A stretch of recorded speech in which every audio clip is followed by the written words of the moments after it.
Welcome बच्चों, welcome to my channel. आज मैं आपको प्रूव करवाऊंगी a plus B whole square की आइडेंटिटी आखिर बनती कैसे है। तो आज के बाद आप कभी भी भूलोगे नहीं इस सिंपल इक्वेशन को सॉल्व करना।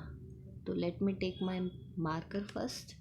Okay, this is your equation a plus B whole square. अच्छा, आप सिंपल 2 स्क्वायर लिखते थे तो क्या करते थे, 2 इंटू 2 और आपको आंसर मिल जाता था 4। यानी इसका भी मतलब a plus B whole square का भी मतलब क्या हुआ है बच्चों कि a प्लस बी दिया है जो 2 बार मल्टीप्लाई किया है, जो क्या किया गया है, 2 बार मल्टीप्लिकेशन किया गया है। अब इसको हम और आगे एक्सटेंड करके समझेंगे कि ये कैसे आपका इक्वेशन आई है। तो आपको सिंपल बेसिक मल्टीप्लिकेशन का रूल पता होगा कि कैसे करते थे।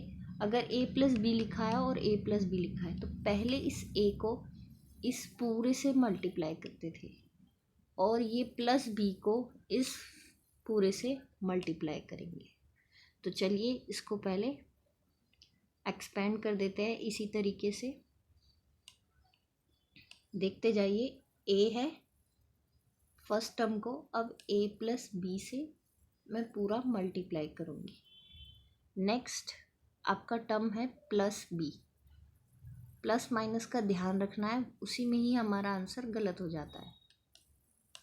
फर्स्ट स्टेप समझ में आ गया, हमने ओपन कर लिया मल्टीप्लिकेशन। अब a को a से जब हम मल्टीप्लाई करते हैं तो सेम नंबर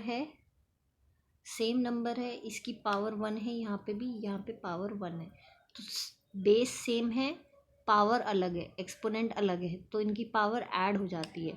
तो आपको मिलता है a into A square.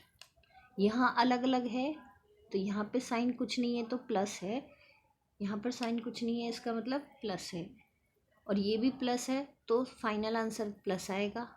A B multiply होकर आपको सिंपल ए बी दे देगा। इसी तरह आप सेकंड ओपन करोगे, b इंटू ए आपको b ए दे देगा बच्चों, और b इंटू बी हो जाएगा आपका b स्क्वायर। यहाँ तक सभी को क्लियर है।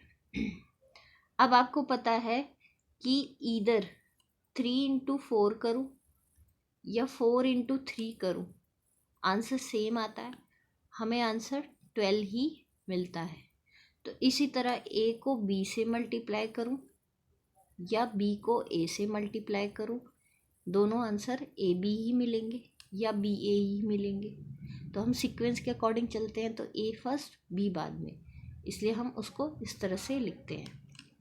तो चलिए, इसका मतलब जहाँ जो ए बी लिखा गया है वो आपका इक्वल टू बी ए है, यानी ये दोनों टर्म ए बी ही रिप्रेजेंट कर रहा है। तो हमने बी ए की जगह ए बी लिख लिया। अब आपने छोटी क्लास में और स्टैंडर्ड क्लास में पढ़ा है 7th स्टैंडर्ड में कि ये लाइक टर्म है, ए बी और ए बी लाइक टर्म है। अगर ए बी लाइक टर्म है तो इनके कोफिशिएंट, इनके साथ में कुछ नहीं लिखा तो दैट मीन्स 1 छुपा हुआ है, 1 छुपा हुआ है। अब इन दोनों को 1 और 1 को ऐड कर देते हैं तो क्या मिल जाता है, 2 मिल जाता है। 1 और 1 को ऐड करते हैं तो 2 मिल जाता है। तो आपने बचपन से हम रटते आ रहे हैं कि a plus B whole square क्या होता है, वो यहाँ से आया है बच्चों, वो आपकी इक्वेशन यहाँ से मिली है, a plus B whole square क्या होता है। तो आज हमने देखा कि a plus B whole square कैसे आया, a square plus 2ab plus B square कैसे आया है। तो इसी तरह आप दूसरे प्रूव भी कर सकते हैं।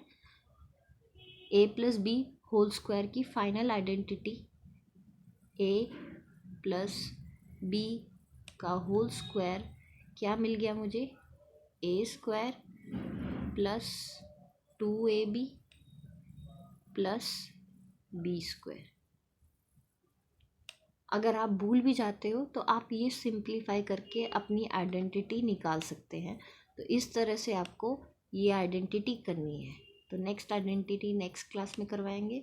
मिलते हैं आपको नेक्स्ट क्लास में। तो अपने फ्रेंड्स के साथ ज़रूर शेयर करिए, लाइक करिए। Thank you so much.